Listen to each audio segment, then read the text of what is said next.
বিল্লাহি মিনাশ শাইতানির রাজিম বিসমিল্লাহির রহমানির রহিম ইন্নামাল আমালু বিন্নিয়াত।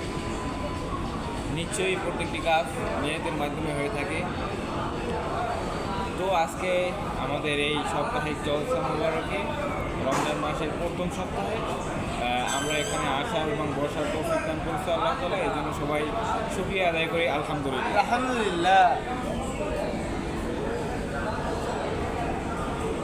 আল্লাহ তাআলা রমজান মাসকে মুমিনদের জন্য আল্লাহর কাছে পৌঁছাবার জন্য সংক্ষেপে শর্টকাট রাস্তা ব্যবহার করেছেন, যাতে আল্লাহর মুমিন বান্দারা আল্লাহর কাছে সংক্ষেপে তার গুণ, তার ভালোবাসা পেতে পারে।